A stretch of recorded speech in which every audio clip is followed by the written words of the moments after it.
کاروبار تباہ، مواصلاتی رابطے مکمل بند، کشمیری اپنے پیاروں کی خیر خبر سے بھی محروم۔ شوپیاں کے رہائشی نصرت جہاں کو سری نگر میں والد کے انتقال کی اطلاع کی گئی اور وہ کئی ہفتے بعد ملی۔ وادی میں مظاہرے جاری، قابض فوج کی فائرنگ سے کئی مظاہرین زخمی۔ کشمیریوں کے لیے پاکستان ہر حد تک جائے گا، پاک بھارت روایتی جنگ کا اختتام ایٹمی جنگ پر ہوگا۔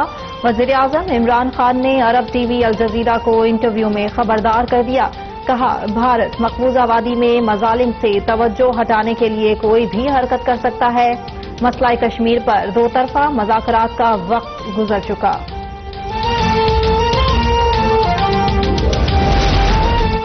مقبوضہ کشمیر میں بھارتی مظالم رکوانے کے لیے امریکی سینیٹرز میدان میں آ گئے۔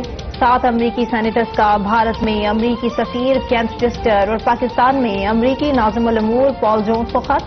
مقبوضہ کشمیر کی صورتحال پر تشویش کا اظہار، مقبوضہ کشمیر میں عائد پابندیاں اٹھانے، صحافیوں کی وادی میں رسائی اور غیر قانونی قید کشمیریوں کی رہائی کے لیے کردار ادا کرنے کا مطالبہ، کشمیریوں کو حق رائے دہی دلوانے کے لیے بھارتی حکومت پر دباؤ۔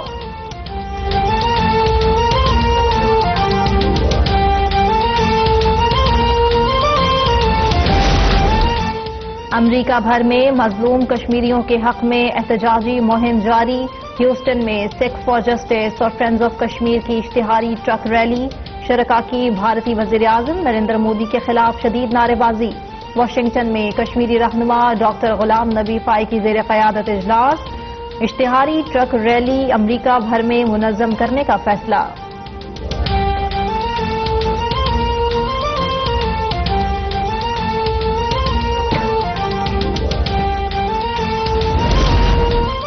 طالبان کو جتنی شدت سے اب نشانہ بنایا جا رہا ہے کبھی نہیں بنایا گیا۔ امریکی صدر ٹرمپ کا ٹویٹ، امریکی فوجی سمیت 12 افراد کا قتل کوئی اچھا خیال نہیں تھا، معاملات طے کرنے کے اس سے بہتر طریقے موجود تھے، طالبان جانتے ہیں انہوں نے بڑی غلطی کر دی، اب انہیں سمجھ نہیں آ رہا مذاکرات کیسے بحال کیے جائیں۔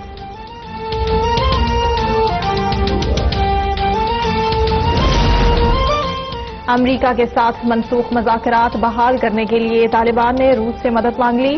ماسکو میں طالبان وفد کی روسی صدر کے مشیر برائے افغانستان زمیر کوہلوف سے ملاقات۔ روسی وزارت خارجہ کے ترجمان کے مطابق طالبان امریکہ کے ساتھ مذاکرات بحال کرنے کے خواہاں ہیں، روس کا بھی فریقین پر مذاکرات کی بحالی پر زور۔ کو تباہ کیا گیا، حوثی باغیوں کا دعویٰ۔ افغانستان سے دہشت گردوں کے حملے میں شہید سپاہی کاشف علی کی نماز جنازہ نوشہرہ میں ادا کر دی گئی۔ پاک فوج کے چاقو چوبند دستے کی شہید کو سلامی۔ گزشتہ روز دیر میں بارڈر لگانے کے دوران افغانستان سے دہشت گردوں کے حملے میں پاک فوج کے 3 جوان شہید ہوئے تھے۔ شمالی وزیرستان میں بھی سرحد پار دہشت گردوں کی فائرنگ سے ایک اہلکار شہید، جوابی کارروائی میں 2 دہشت گرد مارے گئے تھے۔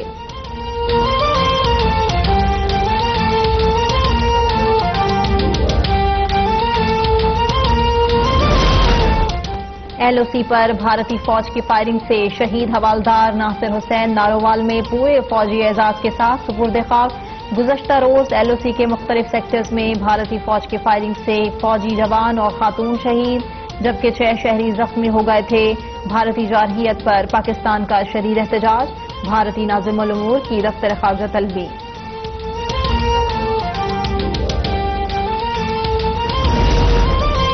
صادق آباد میں بھارتی مظالم کا شکار کشمیریوں سے اظہار یکجہتی، سیاسی سماجی شخصیات سمیت سول سوسائٹی کے افراد کی بڑی تعداد میں ریلی میں شرکت۔ ریلی میں 100 فٹ لمبا کشمیری پرچم توجہ کا مرکز رہا۔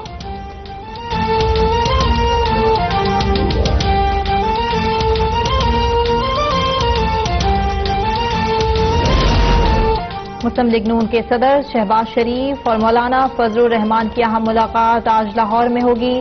ترجمان مسلم لیگ نون مریم اورنگزیب کے مطابق ملاقات شام 7 بجے شہباز شریف کی رہائش گاہ پر ہوگی۔ ملاقات میں مستقبل کی سیاسی حکمت عملی پر مشاورت، مولانا فضل الرحمان کے اسلام آباد کے لاک ڈاؤن کے پروگرام پر بات ہوگی۔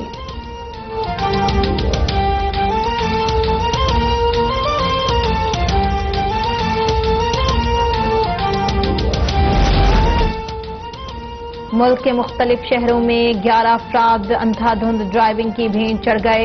اسلام آباد میں ایکسپریس وے پر تیز رفتار کار درخت سے جا ٹکرائی، 4 نوجوان زندگی سے محروم۔ ڈیرہ غازی خان کی تحصیل کوٹ چٹھا میں ٹرالر نے موٹر سائیکل کو روند ڈالا، ایک ہی خاندان کے 4 افراد جاں بحق۔ اسٹیڈیم روڈ کراچی پر ڈمپر کی موٹر سائیکل کو ٹکر، 2 افراد جان سے گئے۔ سجاول میں ٹرین وین ٹریلر سے تصادم، 1 خاتون جاں بحق، 3 خواتین زخمی۔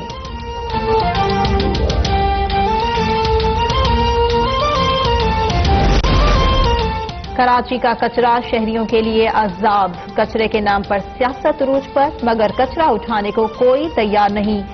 گھروں میں رہنے والے محفوظ، نہ باہر جانے والوں کے لیے کوئی حفاظتی انتظامات۔ طلباء کراچی سے گزر کر سکول جانے پر مجبور، سیوریج کا گندا پانی گھروں میں داخل۔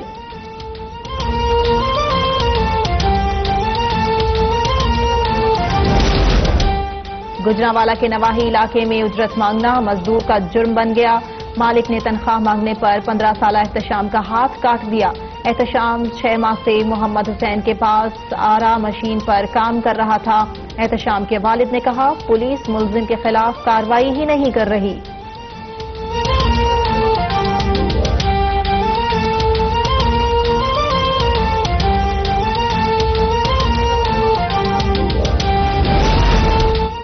اسلام آباد میں تھانہ سہالہ کے علاقے سے اغوا کیا گیا بچہ بازیاب، خاتون سمیت 2 ملزم گرفتار۔ 5 سالہ معاذ اکبر کو ماڈل ٹاؤن سے اغوا کیا۔ پولیس نے پڑوسیوں کی مدد اور CCTV فوٹیج کے ذریعے اغوا کار خواتین کا سراغ لگا دیا۔ پولیس نے ضلع چارسدہ کے علاقوں بٹگرام، پٹران، خواجاؤ، سوتنگی تھانوں کی حدود میں سرچ آپریشن کرتے ہوئے 7 اشتہاری مجرموں سمیت 67 مشتبہ افراد کو حراست میں لیا۔ آپریشن کے دوران لڑکی کو تشدد کا نشانہ بنانے والے ملزم نے گرفتاری سے بچنے کے لیے خودکشی کر لی۔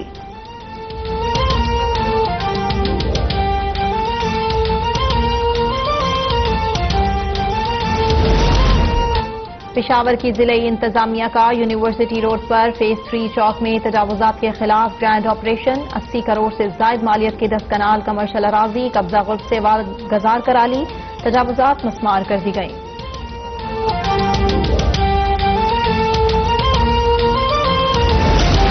مریضوں کو شدید مشکلات کا سامنا ہے، سکولز، کاروبار، مساجد اور امام بارگاہوں پر تالے لگ گئے۔ فاشسٹ مودی کو سفاق فوج کشمیریوں نہ جھکا سکی، جذبہ آزادی سے سرشار کشمیری ظلم کے سامنے سینہ سپر ہیں۔ غاصب فوج نے مظاہرین پر طاقت کا وحشیانہ استعمال کیا ہے، جس سے درجنوں زخمی ہوئے ہیں۔ مواصلاتی بندش کے باعث دنیا بھر میں کشمیری اپنے پیاروں کی آواز سننے کو بھی ترس گئے۔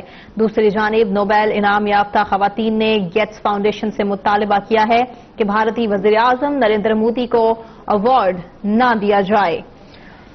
42واں روز ہو چکا، مقبوضہ کشمیر میں بھارت کی ریاستی دہشت گردی کا کرفیو ابھی بھی جاری ہے۔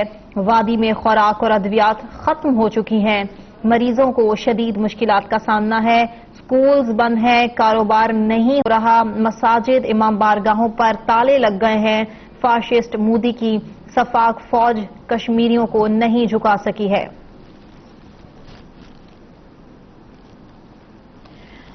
مقبوضہ کشمیر میں بھارتی مظالم رکوانے کے لیے امریکی سینیٹرز میدان میں آ گئے۔ 7 امریکی سینیٹرز نے بھارت میں امریکی سفیر اور پاکستان میں امریکی ناظم الامور کو خط لکھ کر مقبوضہ کشمیر کی صورتحال پر تشویش کا اظہار کیا ہے۔ خط لکھنے والے سینیٹرز میں الہان عمر، اینڈی لیون، ڈونلڈ بیئر سمیت دیگر شامل ہیں۔ آپ کو اپڈیٹ کر رہے ہیں، ان امریکی سینیٹرز نے مقبوضہ کشمیر میں عائد پابندیاں اٹھانے، صحافیوں کی وادی میں رسائی، غیر قانونی قید کشمیریوں کی رہائی اور دیگر مطالبات کا بھی سامنا کی بات کی ہے، اور سینیٹرز نے کشمیریوں کو حق رائے دہی دلوانے کے لیے بھارتی حکومت پر دباؤ ڈالنے پر بھی زور دیا ہے۔ اب خاموش نہیں رہے گی دنیا، اب بات کی جائے گی مقبوضہ کشمیر کے حق میں۔ بھارتی مظالم رکوانے کے لیے امریکی سینیٹرز بھی میدان میں آ چکے ہیں۔ وزیر اعظم عمران خان نے ایک ٹی وی انٹرویو میں کہا ہے کہ بھارت سے تعلقات خراب ہیں۔ مقبوضہ کشمیر میں آرٹیکل 370 ختم کرنے کے بعد نئی دہلی سے مذاکرات نہیں ہو سکتے۔ بھارت سے روایتی جنگ ایٹمی جنگ میں تبدیل ہو سکتی ہے۔ Pakistani Prime Minister Imran Khan, thank you for talking to Al Jazeera. You'll soon be at the UNGA in New York. You'll be making your debut there as the Prime Minister of Pakistan. What message do you hope to impart to the international community from there?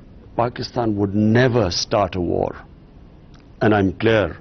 I'm a pacifist. I'm anti-war.